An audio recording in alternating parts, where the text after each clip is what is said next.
के इस लेक्चर में हम बात करेंगे propagation of TM waves in rectangular waveguide. देखिए टीएम वेव्स का मीन होता है transverse magnetic waves in which z component of magnetic field means hz will be 0 but ez will not be equal to 0। सो आज के इस lecture में हम किसी रेक्टेंगुलर वेवगाइड के लिए टीएम वेव्स के केस में उसके इलेक्ट्रिक फील्ड और मैग्नेटिक फील्ड के कंपोनेंट्स को फाइंड आउट करेंगे। तो सबसे पहले हम बात करते हैं कि किसी टीएम वेव के लिए एज पर definition z component of h means hz will be equal to 0 but ez will not be equal to 0। So इस केस में जब हम बात कर रहे हैं टीएम वेव की, तो उसके लिए वेव इक्वेशन दी जाती है del 2 ez over del x square plus del 2 ez over del y square plus h square ez is equals to the 0। देखिए वेव इक्वेशन हमने प्रीवियस लेक्चर में हमने डिस्कस की थी, सो हमने यहाँ पर डायरेक्टली यूज में लिया है where h square is equals to the gamma square plus omega square mu epsilon. So इस केस में हमारे पास में यह एक पार्शियल डिफरेंशियल इक्वेशन आती है। जब हम इस पार्शियल डिफरेंशियल इक्वेशन को सॉल्व करते हैं सो हमें उस केस में अलग अलग फील्ड कंपोनेंट्स की वैल्यू फाइंड आउट होगी लाइक Ex, Ey, Hx और Hy। देखिए हम ये जानते हैं वेरी वेल नो कि किसी भी इलेक्ट्रोमैग्नेटिक वेव में इलेक्ट्रिक फील्ड और मैग्नेटिक फील्ड दोनों एक दूसरे के परपेंडिकुलर होते हैं और हर डायरेक्शन में इलेक्ट्रिक फील्ड का और मैग्नेटिक फील्ड का कंपोनेंट एग्जिस्ट करता है।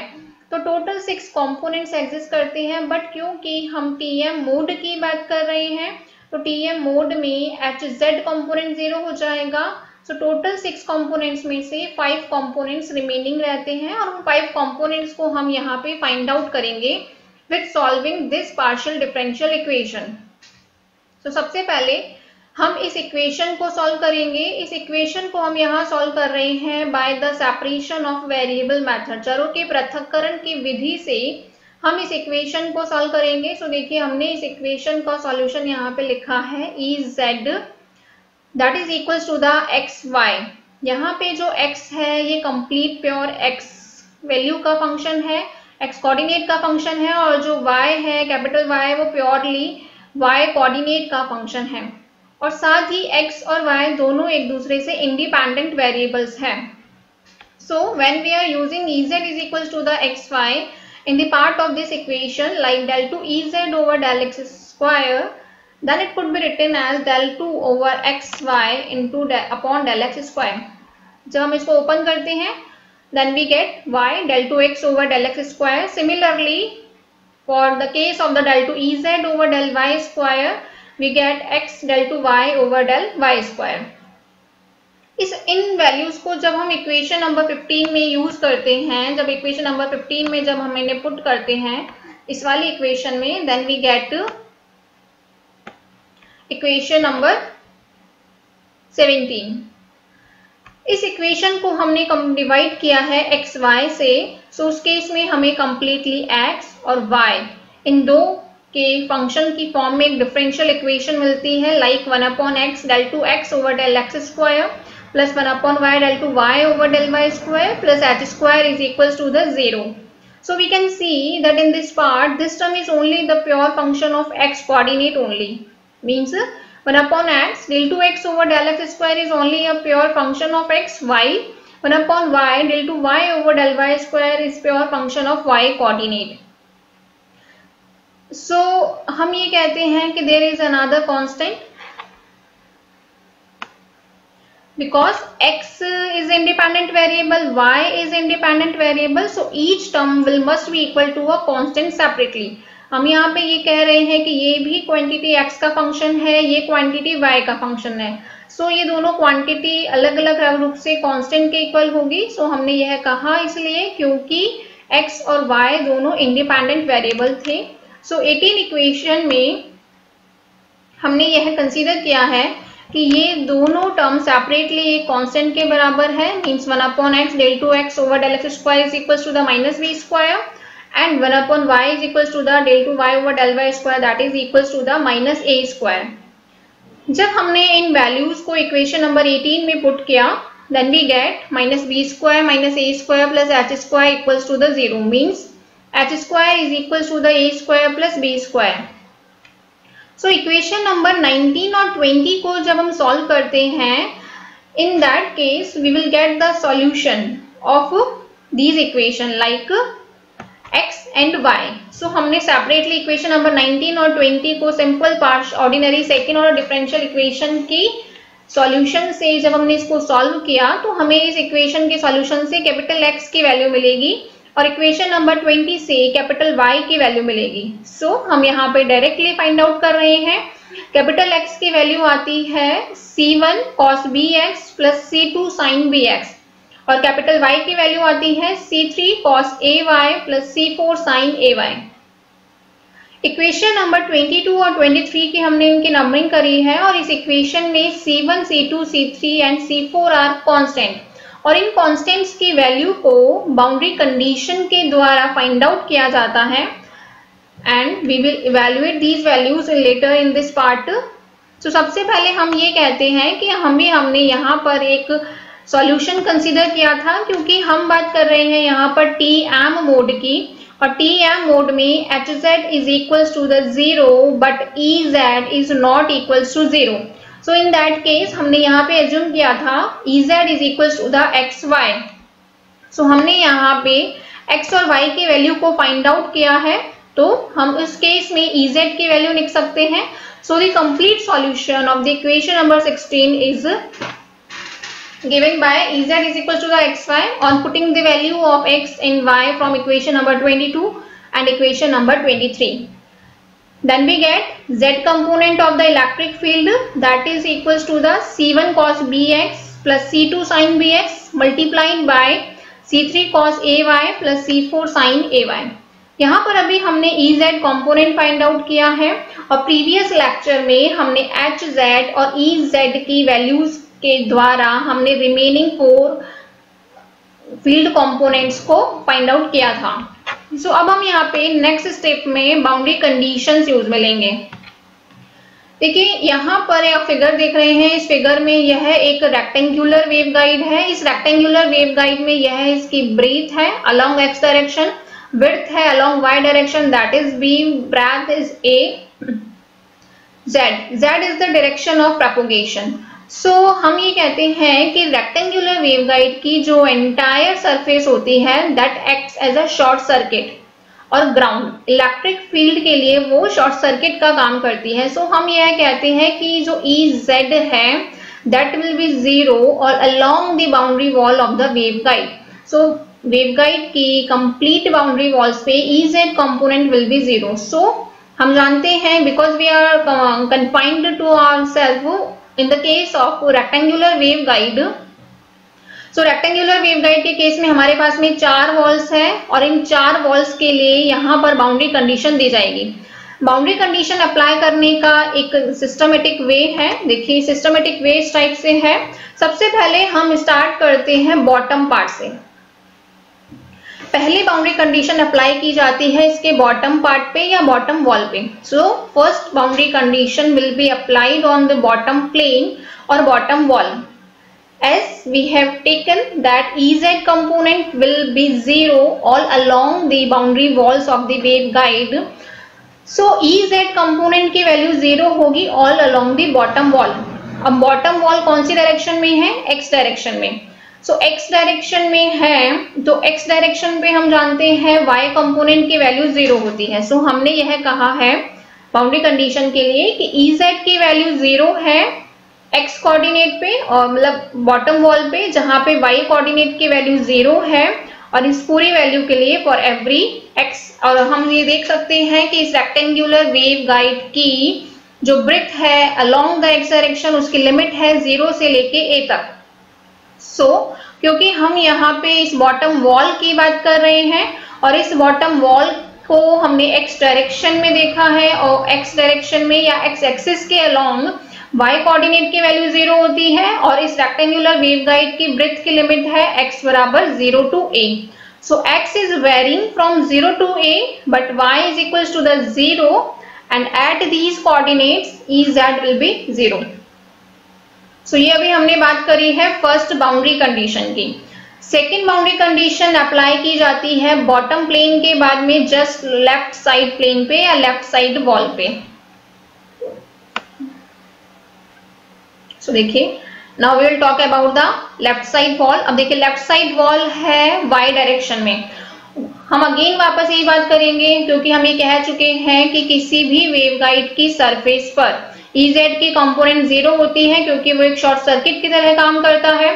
और y डायरेक्शन की हम यहाँ पे बात कर रहे हैं because we are talking about left side plane और लेफ्ट साइड वॉल जिस पर y कोऑर्डिनेट है और y कोऑर्डिनेट पे या y एक्सिस पे x की वैल्यू 0 होगी। So x will be 0। So हमने यहाँ लिखा है x is equal to the 0 और इस केस के लिए y की वैल्यू की रेंज क्या है 0 से b तक। So y is varying from 0 to b and x is equal to the 0। So इस पॉइंट पर Ez की वैल्यू 0 होगी। ये थी second boundary condition. Now let us talk about third boundary condition. Third boundary condition apply की जाएगी top plane पे या टॉप वॉल पे। अब देखिए हम टॉप वॉल पे देख सकते हैं। टॉप वॉल की अगर हम बात कर रहे हैं तो टॉप वॉल के लिए हम देख सकते हैं y की वैल्यू b है और x की वैल्यू 0 से 1 तक है। देखिए टॉप वॉल अगेन हमारी पॉइंटेड है x डायरेक्शन में। सो x डायरेक्शन की हम लिमिट देख सकते हैं तो x की लिमिट वेरी कहां से कहां तक कर रही है 0 से लेके a तक।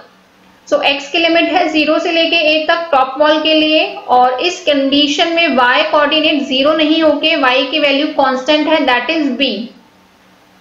सो इस केस में हम लिखेंगे y is equals to the b and x is varying from 0 to a and Ez is equals to the 0. So we have written in this form Ez is equals to the 0 at y equals to the b for every x ranging from 0 to a. तो सबसे पहले हम बात करेंगे bottom wall की, उसके बाद में बात की जाएगी लेफ्ट वॉल की, then we will come to the top wall and in last we will come on the right side wall. So देखिए राइट साइड वॉल की जब हम बात करते हैं सो ये वाली राइट साइड वॉल है। ये राइट साइड वॉल डायरेक्टेड है y डायरेक्शन में। ओके y डायरेक्शन में डायरेक्टेड है और इसका x कोऑर्डिनेट क्या है a। सो अगर हम इसके कोऑर्डिनेट्स की बात करते हैं राइट वॉल की, राइट साइडेड वॉल की, सो x will B a and y की लिमिट क्या चल रही है 0 से b तक। यहाँ पे हम देख सकते हैं सो y की लिमिट है 0 से b तक और x की वैल्यू है a। सो इस केस में Ez will be 0। So Ez will be 0 at x is equals to the a for every y ranging from 0 to b। So अभी यहाँ पर हमने मेन 4 बाउंड्री कंडीशंस की बात करी है। आगे हम वन बाय वन इन कंडीशंस को यूज में लेंगे to get the solution of z component of electric field. तो सबसे पहले हमने फर्स्ट बाउंड्री कंडीशन यूज में ली है। So we have consider the first boundary condition in the equation number 24 because we have find out the z component of electric field. हमें z component मिल गया है इलेक्ट्रिक फील्ड का। हमारा main purpose है यहाँ पे इन 4 कांस्टेंट्स की वैल्यू को फाइंड आउट करना है and these constants are C1, C2, C3 and C4। So on applying the first boundary condition in equation number 24, that is Ez, that is C1 cos Bx plus C2 sin Bx multiplied by C3 cos Ay plus C4 sin Ay। सबसे पहले हम first boundary condition apply करेंगे। First boundary condition थी bottom plane पे और bottom plane पे था x की value 0 to a and y was 0. So these values will be put in these equations. So Ez की वैल्यू हमने यहाँ पे 0 पुट करी है, C1 cos Bx plus C2 sin Bx। अब हम यहाँ पे देख रहे हैं y की वैल्यू 0 पुट करी है। y की वैल्यू जब हम यहाँ पे 0 पुट करेंगे sin 0 0, cos 0 की वैल्यू 1 होती है। सो इस केस में हमें क्या मिलता है यहाँ पे C3। अब यहाँ पे हमने क्योंकि रेंज की बात करी है and x is ranging from 0 to a, सो हम उस रेंज की वैल्यू को बाद में डिस्कस करेंगे। अभी हम यहाँ पे mainly y is equal to the 0 की वैल्यू को हमने यहाँ पे पुट किया है। सो हमने यहाँ पे ये देखा। अब क्योंकि this equation will be true for 0 to a, ranging from 0 to a। सो हम ये जानते हैं कि C3 इसके मल्टीप्लाइड में आया है। सो हम ये कहते हैं कि ये जो पूरी मल्टीप्लाइड टर्म है C1 cos Bx plus C2 sin Bx could not be equal to 0। अगर ये टर्म ही 0 के इक्वल हो जाएगी तो Ez will be 0। ये दैट इज नॉट पॉसिबल क्योंकि हम TM मोड की बात कर रहे हैं और TM मोड में Hz की वैल्यू 0 होती है, Ez की वैल्यू 0 नहीं होती है। So this quantity cannot be equal to 0. So in that case C3 will be equal to the 0. So हमने यहाँ पे इस बाउंड्री कंडीशन को अप्लाई किया। Then we get the value of C3 constant that is 0. सो जब हमें C3 constant की value मिल गई है और हमने इस वैल्यू को इस इक्वेशन में पुट किया, तो हमारे पास में एक सिंप्लीफाइड इक्वेशन आएगी for Z component of electric field and that will be given by equation number 25. So let us have a look how we get simplified solution. C3 की वैल्यू जब हमने यहाँ पे 0 पुट करी है, in that case we will get Ez is equals to the C1 cos Bx plus C2 sin Bx. C3 यहाँ पे 0 हो गया है, then we will get multiplied by C4 sin Ay. So first boundary condition को apply करने के बाद we have got a simplified equation for Z component of electric field. Now we will apply second boundary condition, और second boundary condition थी on the left sided wall. Left sided wall के लिए हमारे पास में condition थी y was ranging from 0 to b and x is equals to the 0, which has been written in this side as x is equals to 0 and y is equals to the ranging from 0 to b. So in equation number 25, now we will apply this second boundary condition that is on the left sided wall. So x की value जब हमने यहाँ पे 0 put करी equation number 25 में, so cos 0 is equals to the 1, so C1. sin 0 की value 0 होती है, so C2 sin Bx 0 हो जाएगा. So in that case, after applying second boundary condition, we have got Ez that is equals to the 0, that is equals to the C1 C4 sin Ay. अब because we have considered that sin Ay cannot be equal to 0, because अगर sin Ay की value 0 होगी तो यहीं से equation number 25 में Ez component 0 हो जाएगा, and that is not possible as per our definition that is given for TM mode. So in that case sin Ay cannot be equal to 0, only and only C4 cannot be also equal to the 0, क्योंकि उस case में भी Z की value 0 हो जाएगी. So in that case only C1 can be equal to 0. So जब C1 की value equals to 0 आई है, so उस केस में हमने इस वाली क्वांटिटी को इक्वेशन नंबर 25 में यूज में लिया, तो एक हमारे पास में एक सिंप्लीफाइड इक्वेशन आती है. 25 इक्वेशन में हमने जब सेकेंड बाउंड्री कंडीशन से जो कंक्लूजन आया है, उस कंडीशन को जब हमने इक्वेशन नंबर 25 में अप्लाई किया, that is C1 equals to the 0, then we get C2 sin Bx multiplied by C4 sin Ay. हमारे पास में एक और सिंप्लीफाइड फॉर्म में इक्वेशन आई है. Now we will proceed for our third boundary condition. Third boundary condition is for the top wall, और top wall की कंडीशन थी x is equals to the ranging from 0 to a and y is equals to the b. So in that case अब equation number 26 में हम y की value put करेंगे b. So y जब हमने equation number 26 में y की value put करी b और Ez कंपोनेंट को 0 के इक्वल लिया, so Ez will be 0, C2 C4 sin Bx sin a, y की जगह यहाँ पर हम पुट करेंगे b, स्मॉल b. So हमने जब इस बाउंड्री कंडीशन को यूज में लिया and it is equated to equal 0. So देखिए C2 C4 sin Bx, ये पूरी क्वांटिटी तो 0 के इक्वल हो ही नहीं सकती है, क्योंकि C2 C4 sin Bx में से अगर कुछ भी 0 के बराबर हुआ, तो उस केस में Ez की वैल्यू अपने आप 0 हो जाएगी, and that is not at all possible. So these quantities cannot be equal to 0 in this equation, so we have taken sin AB will be equal to the 0. So हमने consider किया है sin AB की value 0 के equal होगी. So when sin AB equals to 0, और किसी भी quantity के sin की वैल्यू 0 कब होती है, when that coefficient will be the multiple of pi. So जैसे हम जानते हैं sin पाई की वैल्यू 0 होती है, sin 2 पाई 0 होता है. सो इस प्रकार से हम ये बोलेंगे कि जब AB पाई के मल्टीपल में होगा तब इसकी वैल्यू 0 होगी, जहां पर n कोई इंटीजर नंबर है. सो we have considered that AB is equals to the n pi. so यहाँ से हमने कैपिटल A की वैल्यू फाइंड आउट करी है, that is n pi upon B. so अभी हमने यहाँ पे back to back first second और थर्ड बाउंड्री कंडीशन अप्लाई करी है. आगे हम प्रोसीड करेंगे फोर्थ बाउंड्री कंडीशन के लिए. सो फोर्थ बाउंड्री कंडीशन हमने अप्लाई की थी फॉर राइट साइडेड वॉल, और राइट साइडेड वॉल के लिए बाउंड्री कंडीशन थी x is equals to the a and y is ranging from 0 to b. So again हम इक्वेशन नंबर 26 में जब ये बाउंड्री कंडीशन को अप्लाई करेंगे, that is at x is equals to the a। So हमने यहाँ पे इक्वेशन नंबर 26 में x की जगह पर a पुट किया, that is c2 c4 sin ba sin ay again, and ez component is equated to 0। So हमने जब इसको 0 के इक्वल पुट किया, सो अगेन हम देखते हैं कि c2 sin c4 sin ay, c2 c4 sin ay की वैल्यू 0 के इक्वल नहीं हो सकती है, और जब हमने x की वैल्यू को यहाँ पे a के बराबर पुट किया है, then we have got it sin ba। So sin ay भी 0 नहीं होगा, c2 भी 0 नहीं होगा, c4 will also not equal to 0, that case only sin of ba will be equal to 0।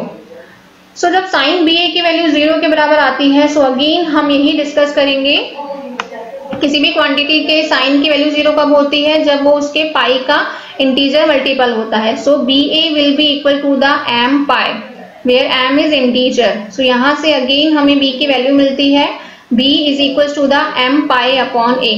So boundary condition जब हमने अप्लाई की है, सो हमारे पास में यहाँ तक एक सिंप्लीफाइड सॉल्यूशन आया था इक्वेशन नंबर 26 तक, और उसके बाद में remaining two boundary condition apply करने के बाद में we have got the values of a and b। So जब हम इन वैल्यूज को इक्वेशन नंबर 26 में पुट करते हैं, so we will get Ez that is equal to the c2 c4 sin of m pi x upon a and sin of n pi y upon b। So we have got the z component of electric field. So Ez will be the c2 c4 sin of m pi x upon a sin of n pi y upon b। यहाँ पर हमने e की power minus of gamma z into e की power j omega t को multiply किया है। देखिए e की power minus gamma z is a propagation along z direction, ये कंपोनेंट बता रहा है z डायरेक्शन में माइक्रोवेव के प्रोपोगेशन को, and e raise to the power plus j omega t is showing the sinusoidal variation with respect to the t। So again we would see that c2 and c4 are multiplied with each other. So this is some another constant, और इसको हमने c के equal consider किया है। So finally we have got the z component of electric field, that is Ez, that is c sin of m pi x upon a sin of n pi y upon b e raised to the power j omega t minus gamma z। Previous lecture में हमने Ez और Hz के component के द्वारा 4 means Hx, Hy और Ex और Ey के लिए हमने 4 इक्वेशंस डिराइव की थी। जब हम उन इक्वेशन में इस कंपोनेंट को यूज करेंगे, then will get the remaining 4 components. देखिए हमने लास्ट क्लास में निकाला था Ex के लिए हमारे पास में ये इक्वेशन आई थी। हमने प्रीवियस लेक्चर में इक्वेशन नंबर 11 से लेके 11-14 तक 4 इक्वेशंस फाइंड आउट की थी। जब हम उन इक्वेशन को यूज में लेंगे, लाइक Ex की वैल्यू आई थी minus gamma upon H square del Ez over del x minus j omega mu upon H square del hz over del y। And we are talking about TM mode, और TM mode के लिए hz की value होती है 0। So इस equation में hz की value अपने आप 0 हो जाएगी। Remaining component we will get minus gamma upon H square del Ez over del x। Ez की वैल्यू हमें पता है ऊपर, वहां से हमने Ez की वैल्यू को डिफरेंशिएट किया, और डिफरेंशिएट करके इस इक्वेशन में पुट किया, then we have got the equation number 30। So finally हमारे पास में Ex कंपोनेंट आ गया है। सिमिलरली Ey कंपोनेंट के लिए हमने प्रीवियस लेक्चर में एक इक्वेशन फाइंड आउट की थी। सो अगेन Hz कंपोनेंट 0 जब हम यहाँ पे पुट करेंगे, then we will get the y component of electric field. So again जब हमने Ez कंपोनेंट का y के रिस्पेक्ट में डिफरेंशिएट किया, so we have got the y component of electric field. Similarly Hx component के लिए equation थी equation number 13 in previous lecture which I have already discussed. उस इक्वेशन में Hz कंपोनेंट की वैल्यू 0 होगी एंड Ez कंपोनेंट होगा, और Ez कंपोनेंट का जब हम y के रिस्पेक्ट में डिफरेंशिएट करेंगे, then we will get the x component of h। Similarly for Hy we have used this equation and calculated Hy component। So mainly अभी हमने यहाँ पर बात करी है propagation of TM modes in rectangular waveguide। Rectangular waveguide में हमने TM mode, जिसके लिए Hz की वैल्यू 0 होती है, उसके लिए हमने पहले Ez कंपोनेंट को फाइंड आउट किया, उसके बाद में बाउंड्री कंडीशंस लगाई। बाउंड्री कंडीशन लगाने के बाद में हमने Ez को एक सिंप्लीफाई फॉर्म में फाइंड आउट किया, और उस Ez कंपोनेंट के द्वारा हमने रिमेनिंग 4 कंपोनेंट्स फाइंड आउट किए हैं। and those remaining components are Ex, Ey and Hx and Hy. So in the last we have written these components like Ez की वैल्यू यह हमें मिली थी where A is equals to the n pi upon B and capital B is equals to the m pi upon A, and using the Z component of electric field we have evaluated some another components like Ex, Ey, Hx and Hy. So we say जो अभी हमने equation number 34 में 5 components find out किए हैं, ये सभी pattern show करते हैं रेक्टेंगुलर वेवगाइड में टीएम मोड के लिए, और ये सभी मैक्सवेल्स के इक्वेशन को सेटिस्फाई करते हैं। साथ ही यहाँ पे हमने दो टर्म्स यूज में ली है m और n। सो m यहाँ पे शो करता है स्टैंडिंग वेव इंटरफेरेंस मैक्सिमा को, जो कि एक ट्रांसवर्स कोऑर्डिनेट्स के लिए फील्ड के वेरिएशन को डिस्क्राइब कर रहे हैं। So and the h square is equal to the gamma square plus omega square mu epsilon, यहाँ से हमने गामा की वैल्यू निकाल सकते हैं, that is equal to the h square, that is a square plus b square plus b square. So अब हम आगे प्रीवियस लेक्चर में ऑलरेडी हमने इसकी बात की थी, अब नेक्स्ट लेक्चर में हम आगे बात करेंगे इसके वेरियस मोड्स के बारे में। Thank you.